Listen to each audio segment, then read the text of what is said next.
స్తోత్రాలు. ఈ సమయంలో మీ పాదాల దగ్గర చేరి వచ్చి మీ పాదాల నామస్మరణ చేయటానికి మీ యొక్క స్వరమును సజీవమైన జీవము గల దేవుని వాక్యమును వినుటకు మాకిచ్చిన అవకాశము, ఆధిక్యత, భాగ్యమును బట్టి మిమ్మల్ని స్తుతిస్తూ ఉన్నాం. యెహోవా మీకు దొరుకు కాలమునందు ఆయనను వెదకుడి. అవును తండ్రి, దొరికి దేవుని వాక్యము ఈ కాలంలో మేము వెదకాలి. వెదకుడి మీకు దొరుకునని సెలవిచ్చావు. అవును తండ్రి, మీ మాటలు వినుట ద్వారా మాకు విశ్వాసము కలుగుతుంది. విశ్వాసము విధేయతకు అది దారి చూపిస్తుంది. విధేయత ద్వారా మేము మా జీవితాలలో అద్భుతాలను, ఆశ్చర్యకార్యాలను చూస్తాం. ఓ దేవా, ఈ సమయంలో తండ్రి నాతో మాట్లాడమని, మా సమస్యలన్నిటికీ మీరే జవాబుగా ఉండాలని ప్రార్థిస్తూ ఉన్నాను. తండ్రి, వాక్యమై ఉన్న దేవుడు, వాక్యమును యాకోబుకు తెలియజేసిన దేవుడు నేడు పరిశుద్ధాత్మ సహాయం ద్వారా మాతో మీరు మాట్లాడడానికి ఇష్టపడుతున్నారు. ప్రభువా, మీ దాసుడైన నన్ను, నా మాటలను మీ శిలువ చాటున మరుగుపరచండి. నిస్సహాయుడును, నిమిత్త మాత్రుడును, శక్తిహీనుడును దేవా. కాబట్టి నాయనా, నా నోట మీ మాటలు ఉంచి నాకును సంగమునకు కావలసిన విషయాలను అందించాలని మరియవలే మేము నేర్చుకొని మా జీవితాలను సరిచూసుకొని సరిచేసుకొని దేవా, మా జీవితాలను చక్కదిద్దుకొని వాక్యానికి అనుగుణంగా ఈ లోకంలో బ్రతకటానికి సహాయం చేయమని యేసు ప్రశస్త నామమున ప్రార్థించి స్తుతించి అడిగి వేడుకుంటున్నాము తండ్రి, ఆమేన్. యేసుక్రీస్తు నామమున మీ అందరికీ శుభములు. దేవుడు మనలను ఈ 2వ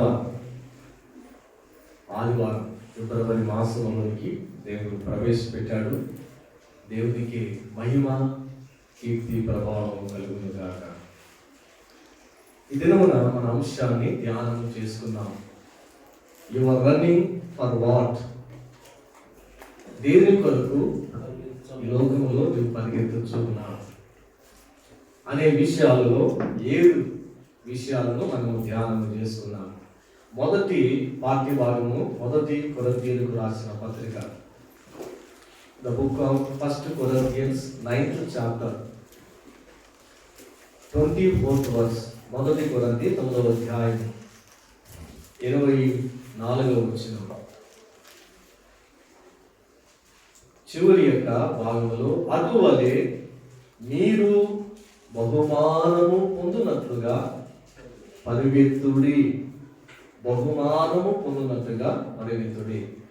రెండవదిగా ఫిలిప్పీయులకు రాసిన పత్రిక 3వ అధ్యాయంలో పౌలు చెరలో ఉంటూ 4 లేఖలు రాశాడు. అందులో ఎఫెసీ, కొలస్సీ, ఫిలిప్పీ, ఫిలోమోను, ఈ 4 పత్రికలు చెరలో ఉంటూ చెర వెలుపల ఉన్న సంఘ విశ్వాసులకు ఈ లేఖలు రాస్తున్నాడు. అందులో ఒక లేఖ ఫిలిప్పీయులకు రాసిన పత్రిక 3వ అధ్యాయము 12వ వచనములో ఆయన అంటూ ఉన్నాడు, ఇదివరకే నేను గెలిచి తిననైనను, ఇదివరకే సంపూర్ణ సిద్ధి పొంది తిననైనను నేను అనుకునుట లేదు కానీ నేను దేని నిమిత్తము క్రీస్తు యేసు చేత పట్టబడితిను దానిని పట్టుకొనవలనని పరిగెత్తుచున్నాను. 14వ వచనములో దానిని పట్టుకొనవలనని పరిగెత్తుచున్నాను, క్రీస్తు యేసునందు దేవుని ఉన్నతమైన పిలుపునకు కలుగు బహుమానము పొందవలనని గురియొద్దకే పరిగెత్తుచున్నాను. 3వదిగా యూదా రాసిన పత్రిక, ద బుక్ ఆఫ్ జూడా, 1వ అధ్యాయం 11వ వచనంలో అయ్యో వారికి శ్రమ, వారు కయ్యను నడిచిన మార్గం నడిచిరి, బహుమానం పొందవలనని బిలాము నడిచిన తప్పు త్రోవలో ఆతురముగా పరిగెత్తిరి. చాలు. ఇక్కడ మన పరుగు దేని కొరకు? సెల్ ఫోన్స్ ఎవరైనా ఉన్నవి స్విచ్ ఆఫ్ చేయండి, లేక సైలెంట్ మోడ్లో పెట్టుకోవాల్సిందిగా మనం చేస్తున్నాం. కొద్ది నిమిషాలు దేవుని మాటలు విందాం. కాబట్టి మనము ఈ పరుగు పందెంలో ఉన్నాం కదా. విశ్వాస జీవితము ఒక పరుగు పందెము లాంటిది. ఈ పరుగు పందెములో మనము పరిగెత్తాలి. పరిగెత్తితే కానీ మనము గెలవలేము.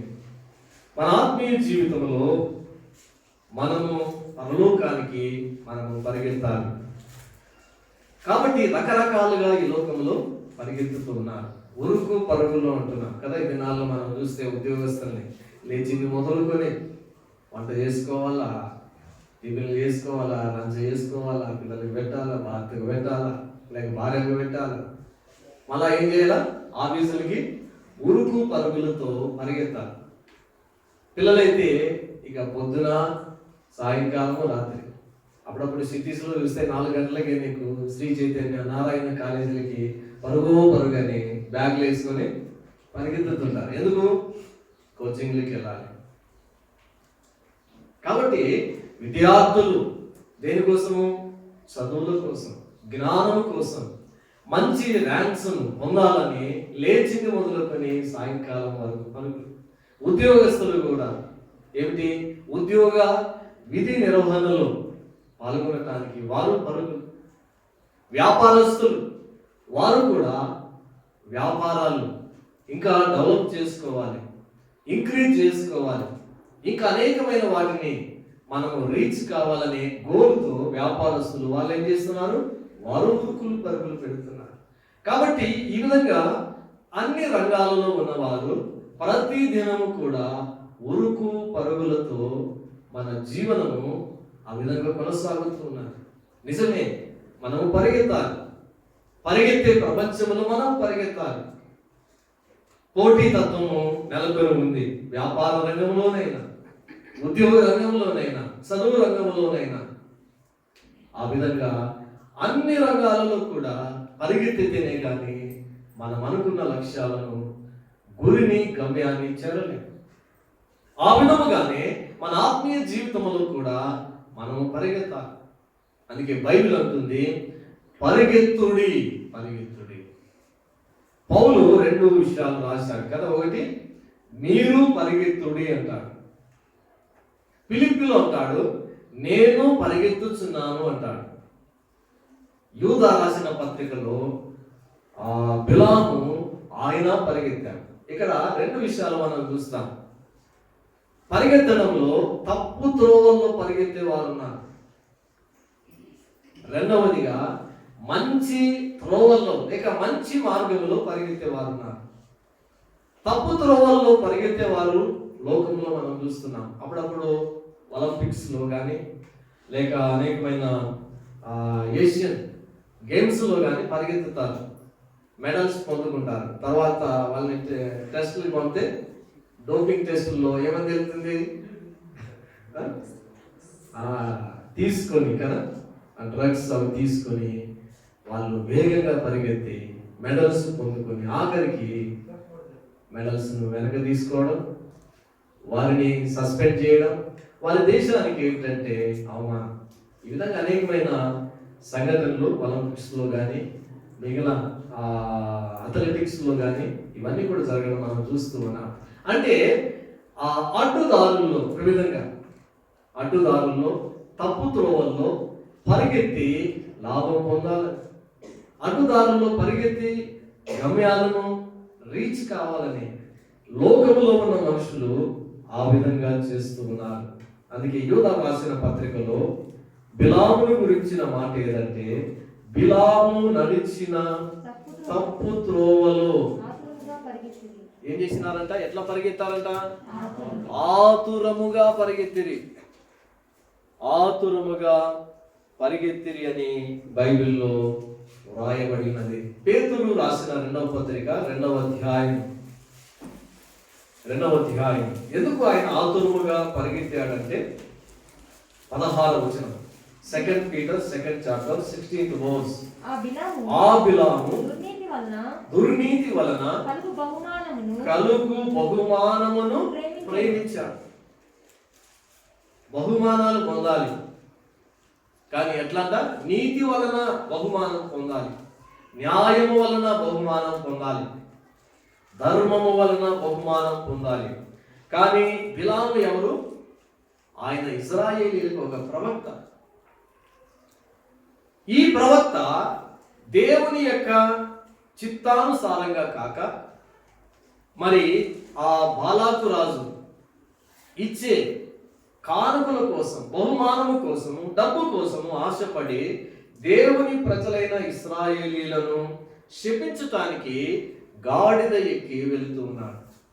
సో అందుకే దుర్నీతి వలన కలుగు బహుమానం ఉన్నాయి కదా. నీతి వలన కలిగే బహుమానాలు ఉన్నాయి, దుర్నీతి వలన కలిగే బహుమానాలు ఉన్నాయి.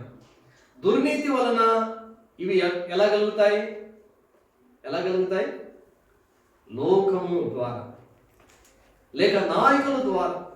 నేను నీకు ఎంత ఇస్తా, నీకు పని చేసి పెట్టు, ఏమైనా కానీ అడ్డుదారులు తొక్కేసి నువ్వు నాకు లాభం చేకూర్చు. అది దుర్నీతి ద్వారా. కానీ నీతి ద్వారా కూడా మనము లాభము కూడా సంపాదిస్తాం. అందుకే దేవుని వాక్యం ఎప్పుడు చెప్తుందంటే దుర్నీతి నీతి, వెలుగు చీకటి, దేవుడు దయ్యం. దేవుడు రెండు కూడా మన మార్గాలు అంటే మన ముందు ఉంచాడు. జీవ మార్గం, మరణ మార్గం. దేవుడు మనకు చాయిస్ ఇచ్చాడు. అందుకే ప్రవక్త అయిన బిలాము ఇజ్రాయేలీలకు ప్రవక్త.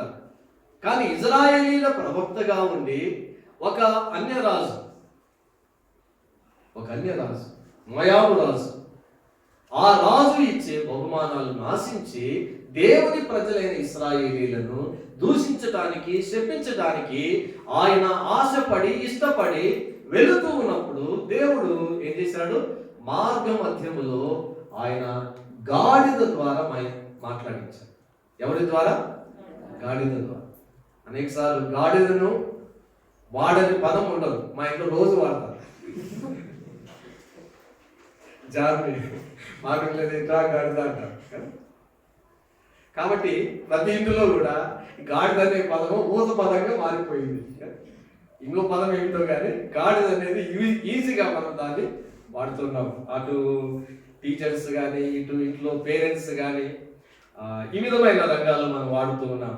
కాబట్టి గాడిద ద్వారా దేవుడు ఏం చేశాడంట? బిలాముతో మాట్లాడించాడు. దేవుడు కొన్నిసార్లు ఆయన వివిధ యొక్క జంతువులతో ఆయన మాట్లాడిస్తాడు. ఏ విధంగానైనా మానవులకు బుద్ధి చెప్పడానికి వాటిని దేవుడు వాడుకుంటాడు. ప్రియమైన దేవుని బిడ్డలారా, కాబట్టి బిలాము దుర్నీతి వలన కలుగు బహుమానాన్ని ప్రేమించాడు, ఆశపడ్డాడు. ఆయన ఏం చేశాడు? తప్పు త్రోవను ఎంచుకున్నాడు. ఏ త్రోవ ఇది? తప్పు త్రోవ. ఈ దినాల్లో మనం చూస్తున్నాం రాజకీయ నాయకులు ఎలక్షన్ ముందు ఏం చేస్తారు? కోట్లు ఖర్చు పెడతారు. ఒక 5 కోట్లు 10 కోట్లు ఖర్చు పెడతారు. గెలిచిన తర్వాత ఏం చేస్తారు? దానికి ట్రిపుల్ సంపాదించాలి. ఎందుకు? అధికారంలో ఉన్నప్పుడే 4 రాళ్ళు వెనకేస్తారు. ఏమైనా పర్వాలేదు, ఎవరేమనుకున్నా పర్వాలేదు. కాబట్టి నేను 5 కోట్లు ఖర్చు పెట్టాను, 15 కోట్లు రావాలి. నేటి రాజకీయాలను మనం అలా చూస్తున్నాం. సేవలో కూడా, పరిచర్యలో కూడా అలా చూస్తున్నాం. కాబట్టి ఈ యొక్క తప్పు త్రోవలు దేవుని సేవకులైన వారు ఈ దినంలో కాదు నేను చెప్పేది, బిలాము ఆ దినములోనే.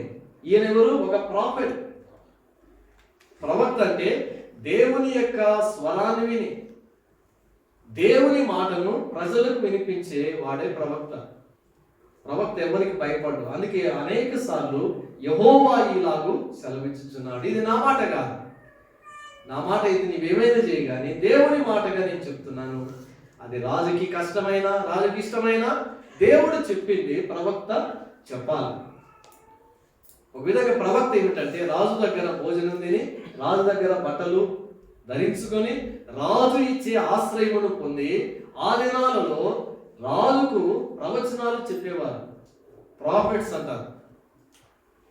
కాబట్టి ప్రాఫిట్స్ ఏం చేయాలా? దేవుణ్ణి అడగాల, దేవుని నుంచి పొందుకోవాలా. ఆ దర్శనము రాజుకు, ఆ దేశంలో ఉండే ప్రజలకు ఆయన ప్రవచనాలు చెప్పాలి. ఇటువంటి ప్రవచనాలు చెప్పే బిలామే దుర్నీతి వలన కలిగే బహుమానాన్ని ఆశించి తప్పు త్రోవలో ఆతురముగా పరిగెత్తాను కదా, క్విక్గా కదా.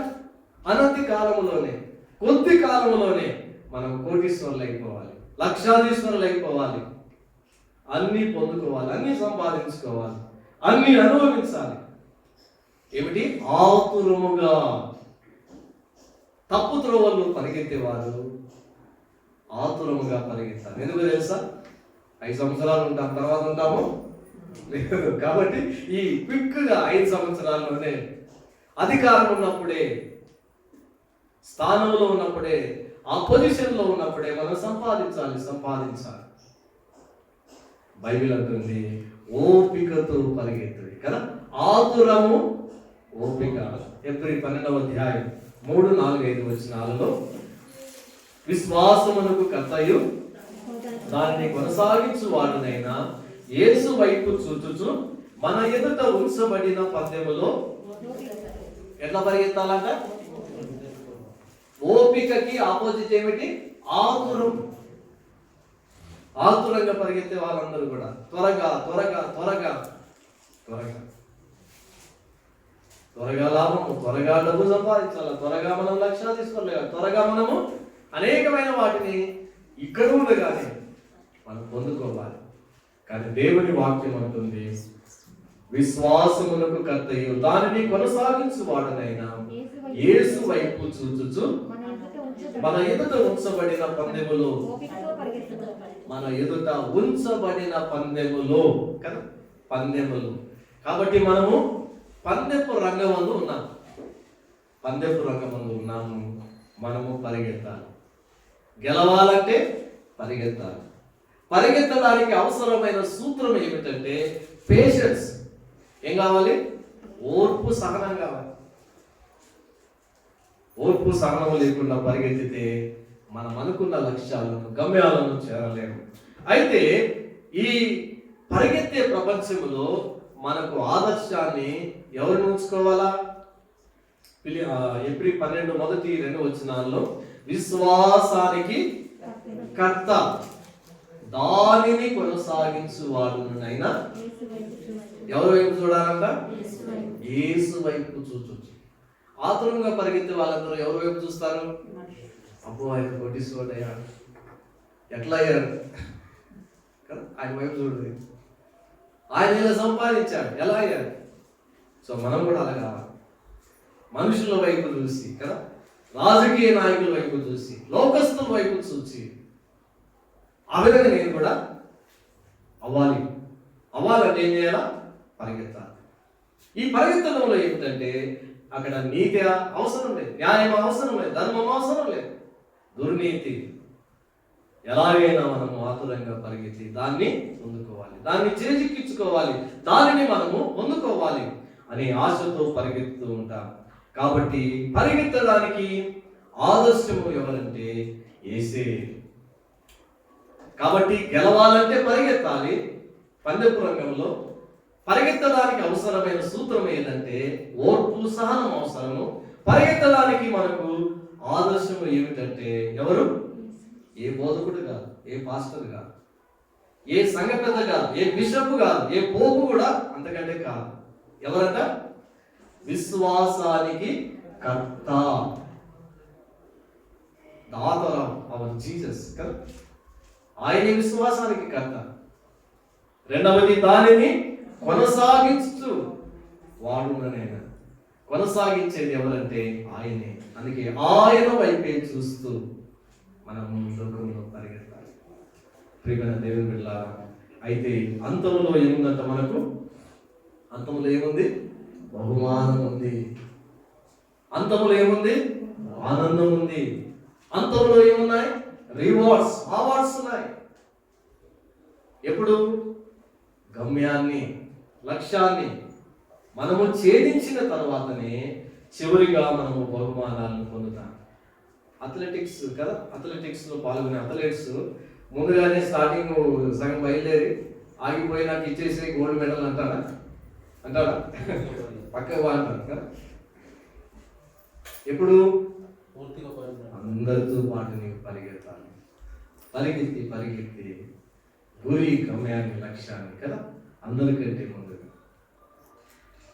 అక్కడ చేరిన తర్వాత అప్పుడు ఏమున్నాయి బహుమానాలు. అటువంటి మీరు బహుమానము పొందినట్లుగా పరిగెత్తాలి. ఎట్లా పరిగెత్తాలంట? 2 రకాల అథ్లెట్స్ ఉంటారు. ఒకరు హాబీ అంటారు కదా, వాళ్ళకి ఏమిటి, వాళ్ళకి మెడల్స్ అవసరం లేదు, దేశానికి పరువు ప్రతిష్టలు తీసుకురావాల్సిన అంతకంటే అవసరం లేదు. ఏమిటంటే ఏదో పరిగెత్తాలి. రెండవ రకం అథ్లెట్స్ ఉంటారు. వాళ్ళెవరు వాళ్ళు నిజంగా కదా నేను మెడల్స్ పొందుకోవాలి, నా దేశానికి కీర్తి ప్రతిష్టలు తీసుకురావాలి, నా తల్లిదండ్రులను సంతోషపెట్టాలి అనే ఉద్దేశంతో పరిగెత్తేవారు. కాబట్టి మన ఆత్మీయ జీవితంలో ఊరికే గుడ్డిగా పరిగెత్తడం కాదు, పరిగెత్తాలి కాబట్టి పరిగెత్తడం కాదు. అందుకే పౌలు 1 కొరింథీ 9:23-24 వచనంలో అటువలే మీరు బహుమానము పొందినట్టుగా పరిగెత్తాలి. ప్రియమైన దేవుని బిడ్డలారా, మన ఆత్మీయ జీవితంలో మనం బహుమానము పొందినట్టుగా ఏం చేయాలంట? అది నేను దేవుని నుంచి కదా, దేవుని యొక్క దగ్గర నుంచి నేను బహుమానాలు క్లుప్తంగా 7 విషయాలు చెప్పి ముగిస్తాను. 1, అబ్రహాము పరిగెత్తాడు. ఆదికాండం 18:7 మీరు తీయనవసరం లేదు. ఆదాము ఎందుకు పరిగెత్తాడో తెలుసా? తన ఇంటికి వచ్చిన 3 దేవదూతలు, వాళ్ళు తండ్రి, కుమార, పరిశుద్ధాత్మ దేవుడు కదా, 3 వచ్చారు ఎండవేళ కదా. మమ్రే వృక్షం కింద ఉన్నప్పుడు అబ్రహాము కనబడగా అబ్రహాము ఏం చేశాడంట? ఆయన వారిని ఎదుర్కొని ఏం చేశాడు? వారికి మొక్కి ఏం చేశాడు? తన ఇంటికి తీసుకువచ్చాడు, నీళ్ళు ఇచ్చాడు, కాళ్ళు కడుక్కోమని. ఇచ్చిన తర్వాత మీరు భోజనం చేసి వెళ్ళాలని అబ్రహాము వారితో చెప్పి అప్పుడు ఆయన ఏం చేశాడంట? 18 వచనము, అబ్రహాము పశువుల మందకు పరిగెత్తాడు. ఎందుకు పరిగెత్తాడు?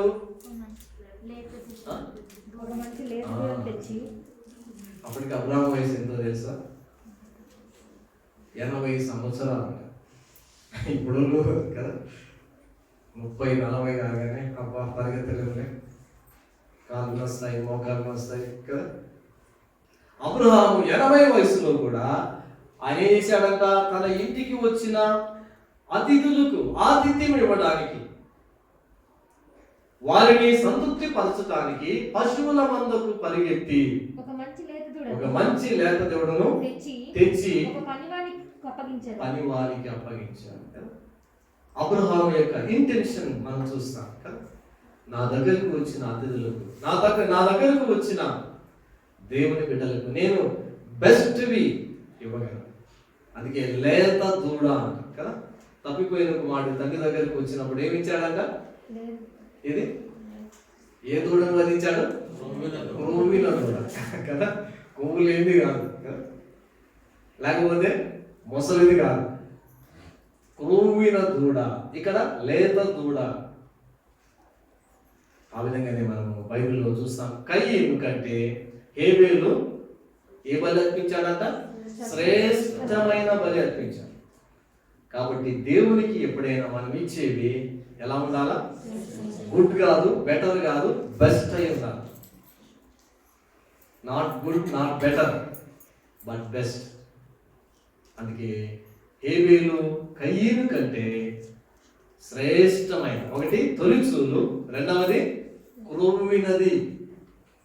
తొలిచూలు అంటే ఏంటి?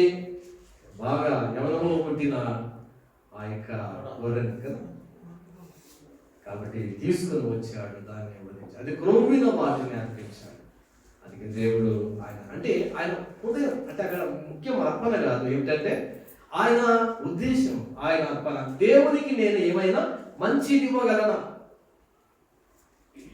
బేతేనియలో ఉన్న మరియమ్మ యేసుక్రీస్తు వారు బుధవారం రోజు ఆ మట్లాదివారం చివరి రోజున ఆయన తీరికగా ఉన్నప్పుడు ఆయన దగ్గరకు వచ్చి ఏం చేసిందంట?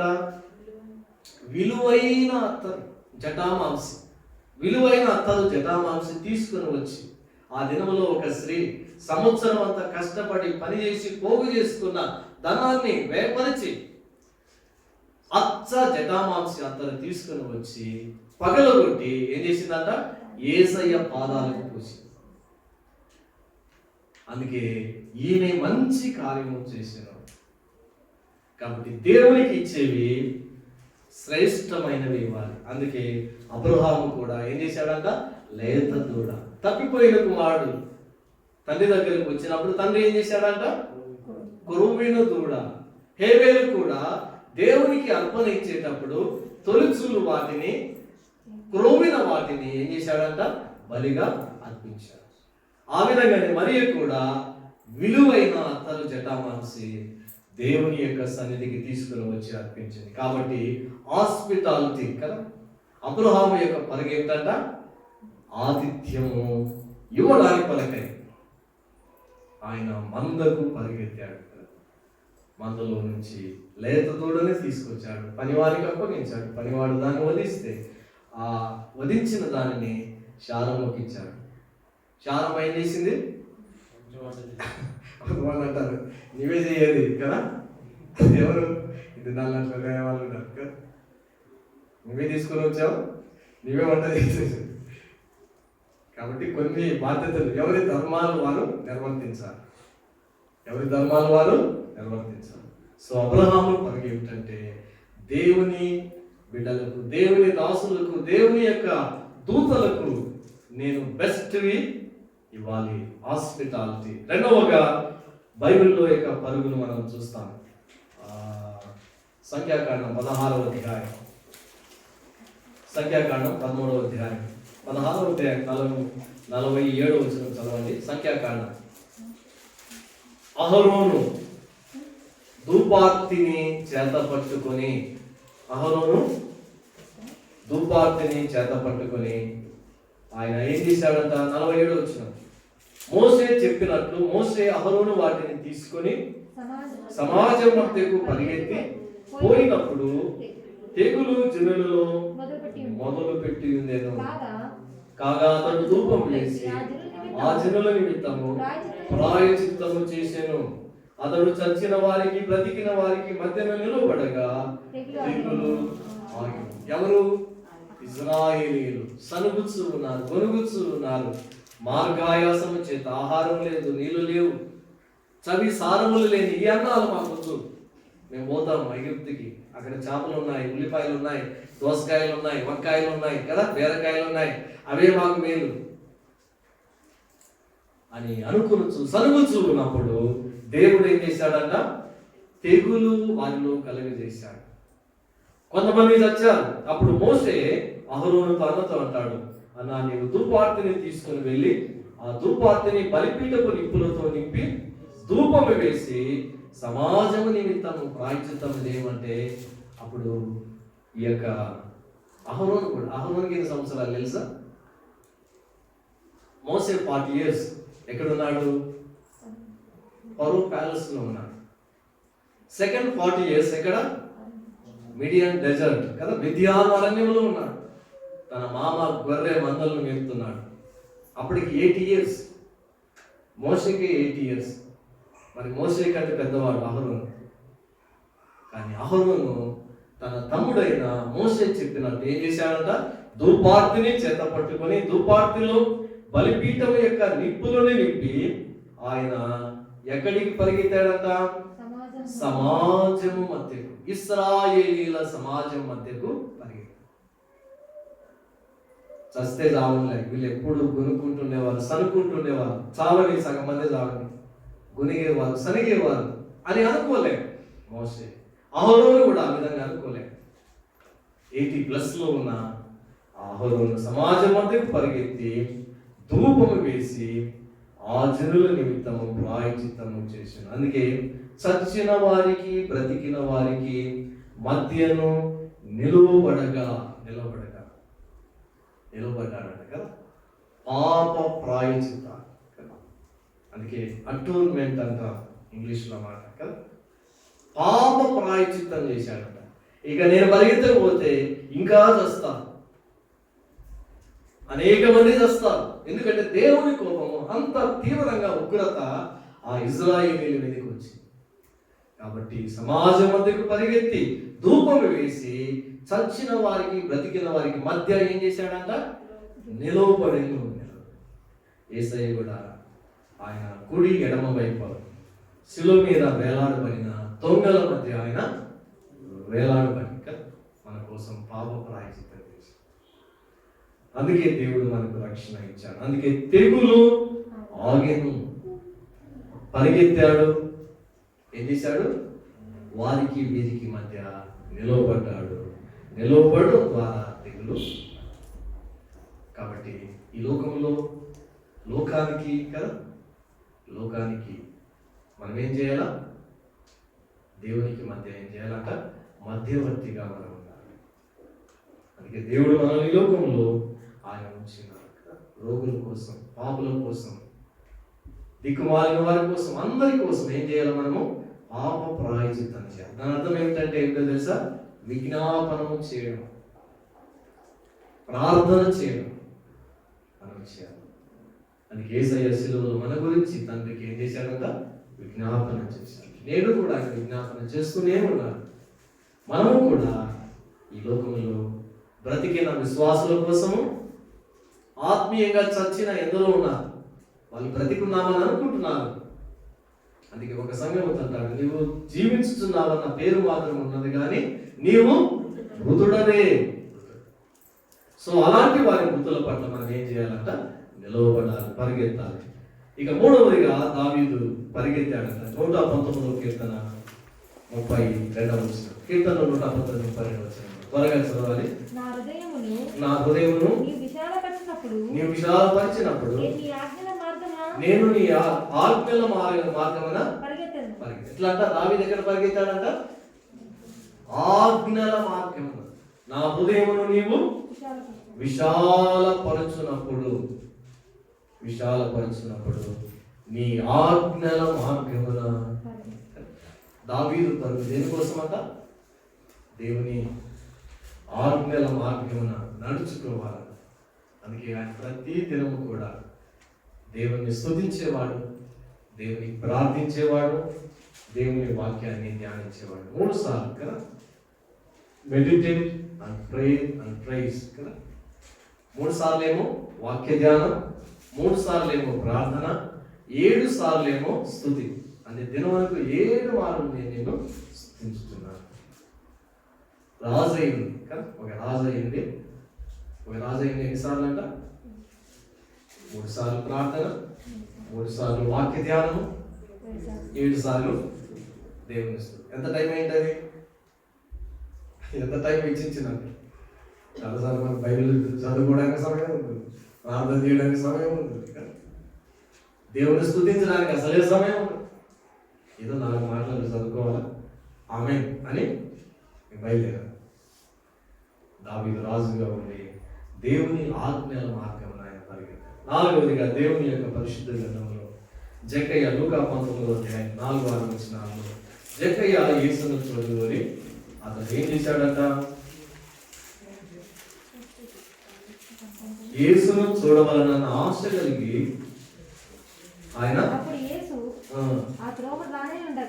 కనుక అతడు ముందుగా పరిగెత్తి ఆయన చూసినప్పుడు ఎట్లా పరిగెత్తాడంట? ఎవరు ముందుగా?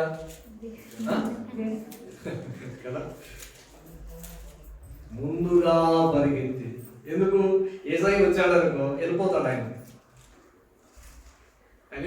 వెళ్ళిపోతే నా జీవితానికి ఇక ఏం లేదు, ఆశా కిరణం లేదు, నా జీవితానికి ఇక గురి లేదు, గమ్యం లేదు.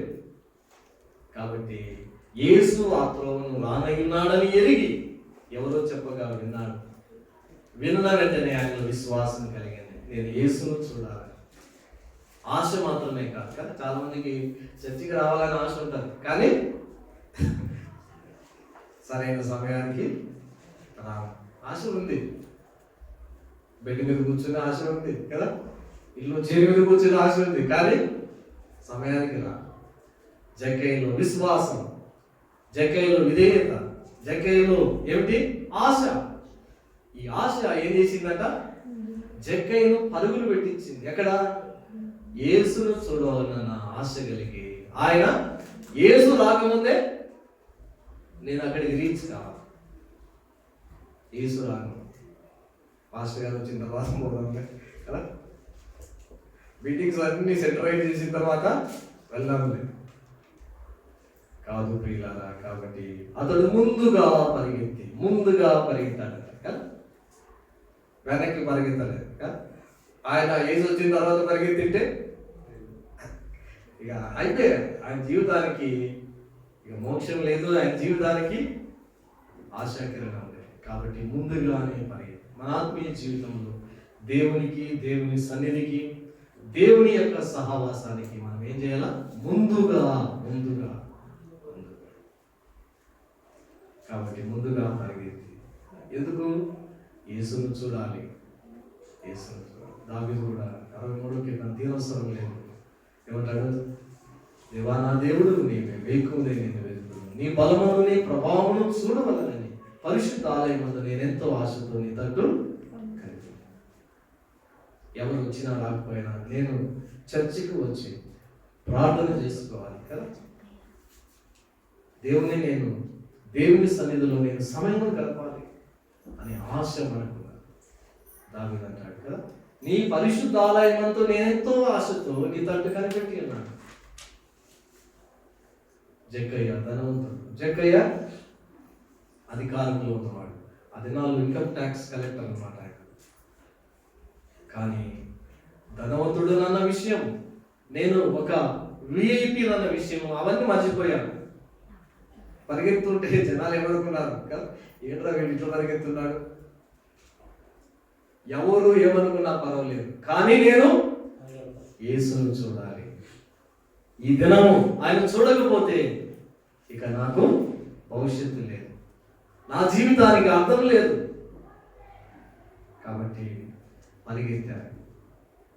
విఐపీస్కి ఏముంటాయి? స్పెషల్ ట్రీట్మెంట్స్ ఉంటాయి కదా. ఎక్కడైనా పెడితే, పెద్ద పెద్ద సభలు పెడితే, ఈవెన్ చర్చెస్లో కూడా ఈ దినాల్లో విఐపీస్కి ఏమున్నాయి? ముందు ఏముంటాయి? విఐపి చైర్స్ అంటారు. వాటిలో ఎవరు? Officials, gazetted IAS, IPS, IFS ఇట్లా ర్యాంక్స్ ఉన్న వాళ్ళని ఏం చేస్తారు? చాలా నేను చూశాను అట్లాంటివి. ఈ విఐపి ఏం చేశాడంట? ఎక్కడ కూర్చున్నాడు? మేడి చెట్టు ఎక్కాడు. మేడి చెట్టు ఎక్కి వేడి చెట్టు మీద కూర్చొని యేసు రాకను తెలిపిస్తూ ఉన్నాడు. యేసు ఆ చోటికి వచ్చాడు కదా. ఆశగల ప్రాణాన్ని తృప్తిపరిచాడు. ఏసే జక్కయ్యను పిలిచాడు. ఏసే జక్కయ్యను పేరు పెట్టి పిలిచాడు. జక్కయ్య త్వరగా దిగుము, నేడు నేను నిన్ను. అతడు త్వరగా దిగి సంతోషంతో ఆయన్ను చేర్చుకున్నాడు. కాబట్టి జక్కయ్య పరిగెత్తాడు. దేనికోసం పరిగెత్తాడు ఆయన? సీఎం దగ్గరికి మనం పరిగెత్తుతాం, ఎమ్మెల్యే దగ్గరికి పరిగెత్తుతాం, కార్పొరేటర్ దగ్గరికి పరిగెత్తుతాం. ఎందుకు? మన పనులు కావాలి కదా, డబల్ బెడ్రూమ్ కావాలి, లేకపోతే రేషన్ కార్డు కావాలి, ఆ కార్డు కావాలి, ఈ కార్డు కావాలి కదా. ఉదయాన్నే పరిగెత్తుతాం, ఇంకా వాళ్ళు లేవకముందే అక్కడ ఉంటాం. దేవుని బిడ్డలారా, కాబట్టి యేసును చూడాలని ఆశ కలిగి కదా. తన హృదయంలో నెమ్మది లేదు, సమాధానం లేదు, శాంతి లేదు. ఎందుకో తెలుసు? అన్నీ ఉన్నాయి. కావలసిన ధనం ఉంది, కావలసిన అధికారం ఉంది, అన్ని హక్కులు అనుభవించడానికి వనరులు ఉన్నాయి. అవన్నీ ఆయనను సంతృప్తి పరచలేదు. కాబట్టి నా జీవితానికి ఆశాజ్యోతి, ఆశా కిరణం యేసు తప్ప ఇవేమి నన్ను సంతృప్తి పరచజాలవని భావించి ఆయన పరిగెత్తాడు. యేసు చేత రక్షణ పొందుకున్నాడు, సంతోషం పొందుకున్నాడు. 5వదిగా పేతురు, యోహాను పరిగెత్తారు. యోహాను సువార్త 20వ అధ్యాయం మొదటి 5 వచనాలు అంటున్నాడు. ఏమంటూ ఉన్నాడంటే, అక్కడ పునరుత్థానుడైన యేసును చూడాలని పేతురు యోహాను ఎక్కడికి పరిగెత్తారంట? సమాధి దగ్గరకు పరిగెత్తారంట. సమాధి దగ్గరకు మనం పరిగెత్తుదామా? అమ్మ వద్దు, ఏం దయ్యాలు ఉంటాయి అక్కడ, ఏమి ఈవిల్ స్పిరిట్స్ ఉంటాయో అని వెనకంతు వేస్తాం.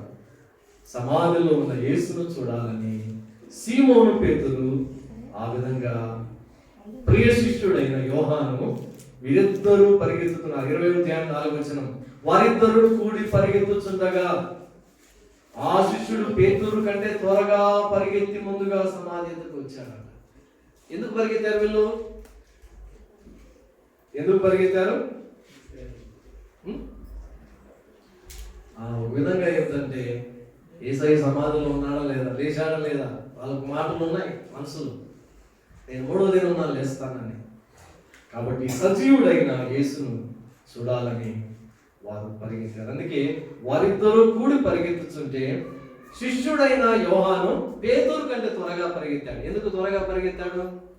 శిష్యులందరిలో చిన్నవాడు, ద బిలవ్డ్ డిసైపుల్. ఎవరంటే ఈ జాన్, ప్రియ శిష్యుడైన యోహాను. యేసు రొమ్మను ఆనుకొని ఉన్న శిష్యుడు, చిన్నవాడు కాబట్టి, వయసులో ఉన్నవాడు కాబట్టి పేతురు కంటే ముందుగా పరిగెత్తి సమాధిలో ప్రవేశించాడు. చూచాడు, కానీ అక్కడ రుమాలు కట్టబడి ఉన్నాయి.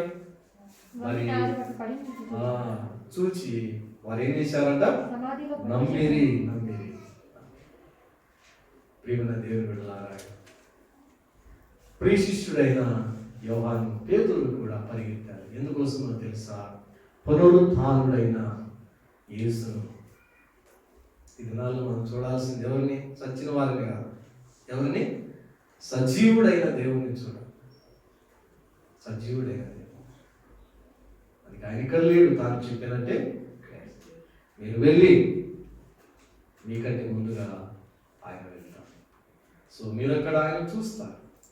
చివరిగా ఫిలిప్పీ 3:20 మనం చదువుకున్నాం. పౌలు పరిగెత్తాడంట. దేనికోసము? బహుమానము పొందవలనని పరిగెత్తాడు. దేనికోసం అంట? క్రీస్తు యేసునందు దేవుని ఉన్నతమైన పిలుపునకు కలుగు బహుమానము పొందవలనని నేను గురి యొద్దకే పరిగెత్తు.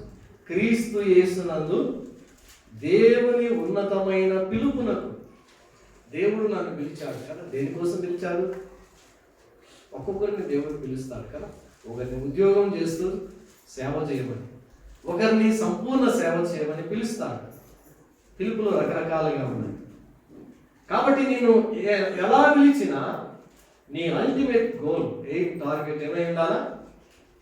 దేవుని యొక్క ఉన్నతమైన పిలుపునకు కలుగు బహుమానం పొందవలనని గురి యొద్దకి నేను.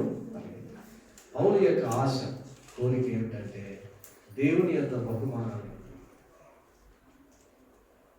అందుకే సప్త కిరీటాలు ఉన్న బైబిల్లో 2 తిమోతి 4 చూడవసరం లేదు. అక్కడ అంటాడు, నా కొరకు నీతి కిరీటము ఉంచబడి ఉన్నది, మంచి పోరాటము పోరాడి తిని నా పరుగు ఏమిటంట? నా పరుగు తుదముట్టించి తిని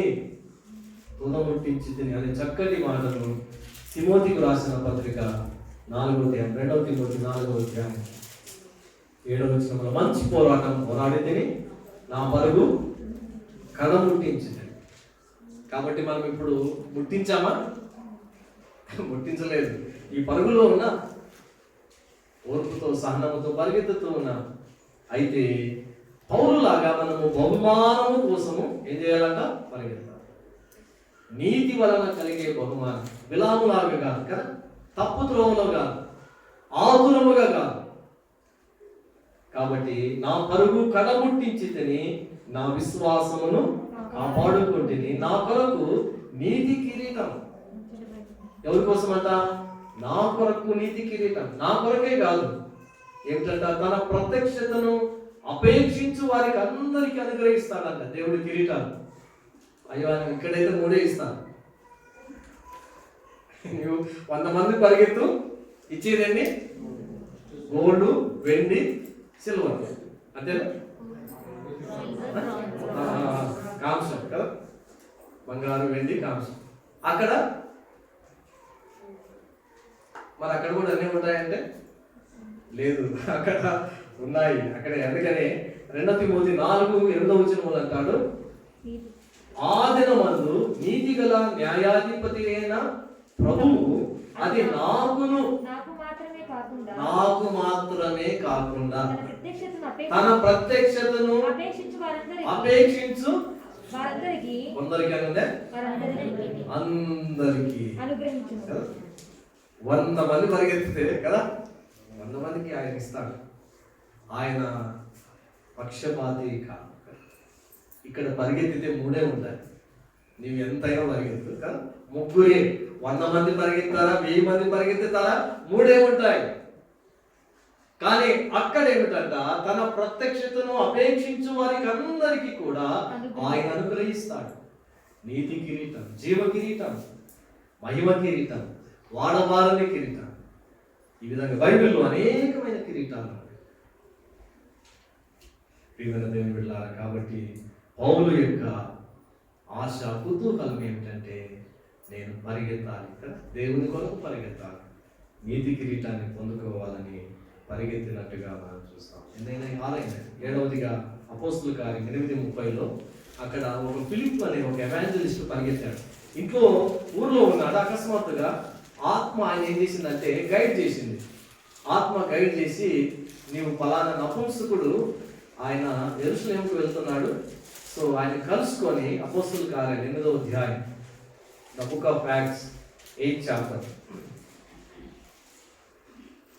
26 ప్రభు దూత నీవు లేచి దక్షిణముగా వెళ్ళి యెరూషలేము నుండి గాజాకు అరణ్య మార్గమున కలుసుకోమని ఫిలిప్పుతో చెప్పగా అప్పుడు ఐథోపియుల రాణి అయిన పందేటి క్రింద మంత్రి అయిన ఆమె యొక్క ధనాగారం అంతటి మీదనున్న ఐథోపియుడైన నపుంసకుడు ఆరాధించుటకు యెరూషలేముకు వచ్చి ఉండేది. 30వ వచనములో 29వ వచనములో అప్పుడు ఆత్మ ఫిలిప్పుతో నీవు ఆ రథము దగ్గరకు పోయి దాన్ని కలుసుకోమని చెప్పాను. ఫిలిప్పు దగ్గరకు పరిగెత్తుకుని పోయి అతడు ప్రవక్త అయిన ఫిలిప్పు ఎవరి దగ్గరికి పరిగెత్తుకుని పోయాడంట? ఒక ఫైనాన్స్ మినిస్టర్. ఆ దినాల్లో కందాకే అనే ఒక దేశం ఉన్నందుకే ఇథియోపియన్ దేశము. ఆ దేశంలో మరి రాణి అయిన కందాకే క్రింద ఒక మంత్రి ఉన్నాడంట. ఆయన పేరు ఇక్కడ రాయబడలేదు కానీ నపుంసకుడు, ఐథియోపియుడైన నపుంసకుడు. కాబట్టి ఇథియోపియా అనే దేశం ఉంది ఇప్పుడు కదా, అది ఇక్కడ ఆఫ్రికాలో ఉంది. సో ఆఫ్రికాకి దగ్గర ఉంటుంది ఇవన్నీ కూడా, ఇజ్రాయిల్ తర్వాత మిగతా ముస్లిమ్స్ కంట్రీస్ ఇవన్నీ కూడా. కాబట్టి ఈ ఐథియోపియాల రాణి కందాకే క్రింద ఉన్న ధనాగారం అంతటి మీద ఉన్న ఈ ఫైనాన్స్ మినిస్టర్ యెరూషలేముకి వచ్చాడంట. ఎందుకు వచ్చాడు? నామకార్థమైన ఆరాధన చేయడానికి వచ్చాడు. ఎందుకు వచ్చాడు? ఆయన కూడా భక్తి ఉంది కదా, అందుకే యెరూషలేమునకు, అందుకే అక్కడ రాయబడిన మాట ఏంటంటే 27వ వచనంలో ఈ నపుంసకుడు ఆరాధించుటకు యెరూషలేమునకు వచ్చి ఉండేను. ఒక ఫైనాన్స్ మినిస్టర్ ఉన్న యెరూషలేముకు వచ్చాడు ఆయన ఆరాధన చేయడానికి. నిజమే భక్తి ఉంది, కానీ ఆయనలో నిజమైన రక్షణ లేదు. అందుకే ప్రభువు దూత నీవు వెళ్ళి ఆయన కలుసుకోమని చెప్పినప్పుడు ఈ ఫిలిప్పు లేచి వెళ్ళాడు. రెండవసారి ఆ ఆత్మ ఆయన ఏం చేసిందంటే నీవు ఇంకా దగ్గరికి, రథం దగ్గరికి పోయి కలుసుకోమని చెప్పింది. ఆయన తన దేశానికి వెళ్ళిపోతున్నాడు ఆరాధించి, జెరూసలేం టు ఇథియోపియన్ కంట్రీకి వెళ్ళిపోతూ ఉన్నప్పుడు నీవు దగ్గరగా వెళ్ళి కలుసుకోమంటే అప్పుడు ఫిలిప్ ఏం చేశాడంట? దగ్గరకు పరిగెత్తుకుని పోయి. ఎందుకు పరిగెత్తుకుని పోయాడు? పరిగెత్తకపోతే ఆయన కలుసుకోలేదు. యేసుక్రీస్తును గురించిన సువార్తను ఆయనకు ప్రకటించలేదు. ఒకవేళ నేను ప్రకటించకపోతే ఆయన రక్షణ పొందడు, పరలోకానికి వారసుడు కాలేరు. భక్తి ఉంది, నామకార్థమైన జీవితం ఉంది, ట్రెడిషనల్ ఆయన వర్షిప్పర్. ఏమిటి? ట్రెడిషనల్ వర్షిప్పర్. కానీ ఆయనలో నిజమైన మార్పు లేదు, రక్షణ లేదు. అందుకే ఫిలిప్పు దగ్గరికి పరిగెత్తుకుని పోయి అతనికి ఏం చేసినాడంట? 35వ వచనంలో, అందుకు ఫిలిప్పు నోరు తెరిచి ఆ లేఖనములను అనుసరించి అతనికి యేసును గూర్చిన సువార్త ప్రకటించాడు. ఫిలిప్ ఏం చేశాడు? పరిగెత్తుకుని పోయి, అయ్యా మీరు అంత మీద నన్ను ఎక్కించుకో కదా, నేను ఇప్పుడు వరకు పరిగెత్తుకుని వచ్చాను, చాలా అలసటగా ఉన్నాను, కొంచెం కూర్చుంటాను కదా. ఫైనాన్స్ మినిస్టర్ దగ్గర కూర్చోమంటే ఎంత ఆధిక్యత! ఈ దినాల్లో ఒక కార్పొరేటర్ దగ్గర, ఎమ్మెల్యే దగ్గర కదా పక్కన కూర్చోవాలని ఊవిల్లో ఉంటారు కదా. ఒక మినిస్టర్ దగ్గర, ఒక చీఫ్ మినిస్టర్ దగ్గర ఉండాలి. కాబట్టి ఆ దినాల్లో పిలుపు ఇవన్నీ కోరలేదు కదా. అతని దగ్గరకు పరిగెత్తుకొని పోయాడు. ఆయన బైబిల్ చదువుతున్నాడు. యెషయా 53. నీకు చదువుతున్నది అర్థమైందంటే నాకు ఒకరు చెబితే కానీ ఎలా అర్థమవుతుంది అని. అప్పుడు ఆ లేఖనం అనుసరించి ఆ యెషయా 53 యేసుక్రీస్తు శిలువలో వధించబడిన గొర్రెపిల్ల మన పాపాల కోసం ఆయనే పాప ప్రాయశ్చిత్తం చేశాడు. ఆయన విశ్వసిస్తే పాప క్షమాపణ, రక్షణ ఆయన ఇస్తాడని యేసును గూర్చిన సువార్త ప్రకటించాడు. ప్రకటించగానే ఆయన ఏం కలిగింది? మార్పు కలిగింది. కొద్దిగా వెళుతూ ఉంటే రథం ఆపమన్నాడు. రథం దోలేమన్నాడు. సడన్గా ఆపాడు. ఇక్కడ నీళ్లు ఉన్నాయి కదా, ఒక గుంటలో నీళ్లు ఉన్నాయి కదా. నీళ్లు ఉంటే నాకు బాప్తిస్మం ఇవ్వడానికి ఆటంకం. యెరూషలేముకు నామినల్ క్రిస్టియన్గా వచ్చాడు, ఆరాధిస్తున్నాడు, వెళ్ళిపోతున్నాడు. కానీ ఆయనలో ఏమి లేదు? మార్పు లేదు. కాబట్టి నీళ్లు అడిగాడు. నాకు బాప్తిస్మం ఇవ్వడానికి ఆటంకమేమి అనగానే, నీవు యేసుక్రీస్తును హృదయపూర్వకంగా నమ్ముచున్నావా అని అడిగాడు. నేను నమ్ముచున్నాను. వెంటనే ఫిలిప్పు ఆ నపుంసకునికి కదా ఆ యొక్క నీళ్ళల్లో దిగి ఏం చేసినాడంట? బాప్తిజము. ఎవరు అడిగారు ఇక్కడ? ఎవరు అడిగారు? ఫైనాన్స్ మినిస్టర్ కదా, ఒక ఆర్థిక శాఖ మంత్రి. ఒక దేశానికి, ఇథియోపియన్ కంట్రీకి ఒక ఆర్థిక శాఖ మంత్రి, ఒక నామకార్థ క్రైస్తవ జీవితాన్ని జీవిస్తూ ఉన్నాడు. కానీ ఇప్పుడు ఆయనలో ఫిలిప్పు నోరు తెరిచి సువార్తను ప్రకటిస్తే దానిని నమ్మి అందుకే బైబిల్ ఏమంటుందంటే నమ్మి బాప్తిస్మము పొందాడు. నమ్మకుండా తీసుకున్నాడు అనుకో, ఇక్కడ మునిగి ఇంకో చోట తిరుగుతాడు. అంతేనా? తెరమంది మునుగుతారు కదా, మునిగి లోకంలో తిరుగుతారు, ప్రపంచంలో తిరుగుతారు. కాబట్టి నమ్మి అనే మాట. కాబట్టి ఆ నపుంసకుడు నమ్మాడు. నమ్మిన దానికి గుర్తుగా ఏమిటంటే బాప్తిజము. కాబట్టి మన సంఘంలో కూడా అనేక మంది నమ్ముతున్నారు కదా, ఇటువంటి నామినల్ కదా, నామకార్థ జీవితం జీవిస్తున్నారు. కాబట్టి నేను నమ్మాను కదా, పెళ్లి చేసుకున్నానంటే గుర్తు ఏంటి? రింగ్ పెట్టుకోవడమో లేక మంగళసూత్రం కట్టించుకోవడం, అది గుర్తు. పెళ్లి చేసుకున్నానంటే దానికి అర్థం ఏంటి? రింగ్ అయినా ఎక్స్చేంజ్ చేసుకోవాలా, అబ్రాడ్ సిస్టమ్. లేక మన ఇండియన్ సిస్టంలో ఏంటి? ట్రెడిషన్లో మంగళసూత్రం, తాళి కట్టించుకోవాలి. అంటే నీవు నమ్మావు అని అనడానికి బహిరంగంగా అందరికీ కనబడేది ఏంటంటే టీచర్ బ్యాప్టిజం. సో కాబట్టి అతడు ఆ ఒడ్డులో నుండి బయటికి వచ్చాడు. ఫిలిప్పును ఆత్మ కొనిపోయింది. నపుంసకుడు అతడు సంతోషిస్తూ తన దేశానికి తిరిగి వెళ్ళాడు కదా. ఒక క్రిస్టియన్గా, నామినల్ క్రిస్టియన్ ఇప్పుడు ఏమయ్యాడు? ఒక రియల్ క్రిస్టియన్గా మారి తన దేశానికి వెళ్ళి ఒక ఆర్థిక శాఖ మంత్రిగా ఉండి తన దేశ హితం కోసం ఒక రియల్ క్రిస్టియన్గా జీవించి ఆయన వెలిగాడు. దేవుని బిడ్డలారా, మన పరుగు దేని పరుగు? రకరకాలుగా పరిగెత్తాడు. ఒకటి అబ్రహాము పరుగు దేనికోసం? దేవదూతలకు ఆతిథ్యం ఇవ్వడానికి, బెస్ట్ ఆతిథ్యం. రెండవదిగా అహరోను పరుగు ఎందుకోసము? చచ్చిన వారికి, బ్రతికిన వారికి. అహరోను పరిగెత్తకపోతే ఇంకా చేస్తారు, అందరూ చేస్తారు. కాబట్టి ఈ లోకంలో దేవుడు మనల్ని పరిగెత్తమంటున్నాడు. ఎందుకో తెలుసా? అనేకులకు సువార్త ప్రకటించడానికి, అనేకులకు విజ్ఞాపన చేయడానికి మనం పరిగెత్తాలి. మూడవదిగా దావీదు పరుగు దేనికోసం అంట? దేవుని వాక్యాన్ని వినాలి, దేవుని వాక్యాన్ని ధ్యానించాలి, దేవుని వాక్యాన్ని పరిశీలించాలి, పరిశోధించాలి, ఆ ప్రకారం నడుచుకోవాలని దావీదు దేవుని వాక్యము దగ్గరికి పరిగెత్తేవాడు. నాలుగవదిగా జక్కయ్య పరుగు దేనికోసం అంట? యేసును చూడాలి. యేసు నుంచి తృప్తి, సంతృప్తి, రక్షణ పొందుకోవాలని జక్కయ్య పరిగెత్తాడు. నాలుగవదిగా పౌలు యొక్క పరిగెత్తంట దేవుని ఉన్నతమైన పిలుపును కలిగి బహుమానం పొందవాలని ఆయన పరిగెత్తాడు. ఉన్నతమైన పిలుపు కదా, ఆ బహుమానం పొందాలని పరిగెత్తాడు. నాలుగవదిగా పీతరు, యోహాను ఏం చేశారు? పునరుత్థానుడైన యేసును చూడాలని, ఆయన చూస్తేనే కదా మా జీవితము ధన్యము కాదని ఆయన కోసం వారు పరిగెత్తారు. ఏడవదిగా పరిగెత్తారు. ఎవరు? ఫిలిప్పు పరిగెత్తాడు. సువార్త ప్రకటన దేనికోసము? ఒక్క వ్యక్తికి చెప్పాడు చాలు. నీకు సువార్త ఒక్కరికే చెప్పు చాలు. దేవుడు ఎవరికి చెప్పమంటాడు వారికి చెప్పు. వారి ద్వారా సువార్త, గాస్పల్ అందరికీ ప్రకటించబడ్డాడు. అంద్రయ్య ఒక్కరిని ఏసయ్య దగ్గరికి తీసుకొచ్చాడు. ఎవరిని? పేతురు. యేసును కనుగొన్న తర్వాత ఆ పేతురు ఏం చేశాడు?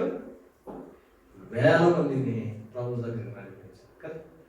ఈచ్ వన్ కదా, రీచ్ వన్.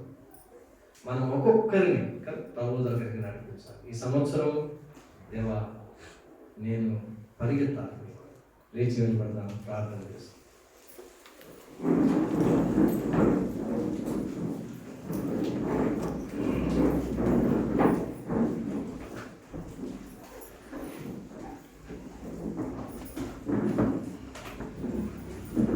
ఒకవేళ మనం ఈ లోకంలో దేనికోసం పరిగెత్తుతున్నాము? దుర్నీతి వలన కలిగే బహుమానం కోసం, దేవునికి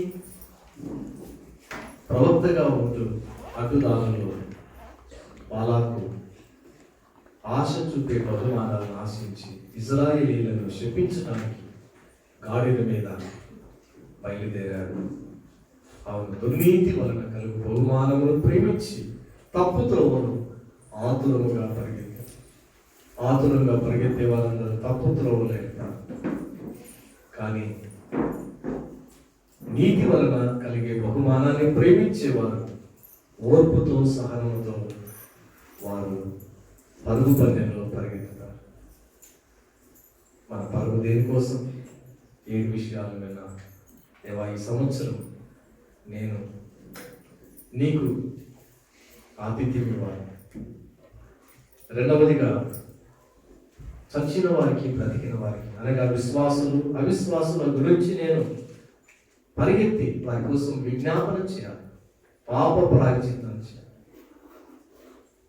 ఆ విధంగానే దావీదు వలె దేవుని వాక్యం దగ్గరకు మనం పరిగెత్తాలి. దేవుడు నాతో మాట్లాడతాడు, ఆయన స్వరాన్ని వినిపిస్తాడని ఆశతో ఆయన మార్గమున పరిగెత్తాడు. ఆ విధముగానే ఫిలిప్పు పరిగెత్తాడు సువార్త ప్రకటన కొరకై. పౌలు పరిగెత్తాడు ఆత్మల రక్షణ కొరకై. ఆ విధంగా పేతురు, యోహాను పరిగెత్తారు పునరుత్థానుడైన సజీవుడైన దేవుణ్ణి కలుసుకోవడానికి, పరిశుద్ధ ఆత్మ శక్తిని పొందుకొని ప్రపంచానికి సువార్తను ప్రకటించడానికి. మన జీవితంలో కూడా మనము పరిగెత్తుదాం, ఓర్పుతో, సహనంతో పరిగెత్తుదాం, యేసును చూస్తూ పరిగెత్తుదాం. అంతములో ఆనందం ఉంది, బహుమానాలు ఉన్నాయి. ఆ విధంగా పరిగెత్తుటకు ప్రభువుని అడుగుదాం. ఇంకా ఎవరైనా వారు మనసు పొందక రక్షణ పొందకుంటే ఇదే అనుకూల సమయం, ఇదే రక్షణ. యేసయ్యా నా హృదయాన్ని నీ కొరకు తెరుస్తున్నాను, నా హృదయంలోకి రా ప్రభువా, నా హృదయం అనే సింహాసనం మీద నీ కూర్చొని నన్ను పరిపాలించు. నీ యొక్క కట్టడలు చెప్పున, నీ విధులు చెప్పున, నీ ఆజ్ఞలు చెప్పున, నీ వాక్యం చెప్పున నన్ను నడుచుకున్నట్లు ఆ విధంగా నీ శక్తిని, సహాయం నాకు దయచేయమని ప్రార్థన చేస్తున్నాను. ప్రేమ కలిగిన తండ్రి స్తోత్రాలు, వాక్యం ద్వారా మాట్లాడినందుకే వందనాలు. ఈ వాక్యాన్ని మా మదిలో, హృదయలో ఉంచుకొని ఆ ప్రకారం బ్రతకడానికి సహాయం చేయమని ప్రభువా, నాయన అనారోగ్యాలతో ఎవరైతే ఉన్నారో వారందరినీ ముట్టి స్వస్థపరచండి. సిస్టర్ దయాకు ఇచ్చిన స్వస్థతను బట్టి వందనాలు. ఇంకా నీరసాన్ని, బలహీనతను తీసివేసి సంపూర్ణ ఆరోగ్యాన్ని దయచేయండి.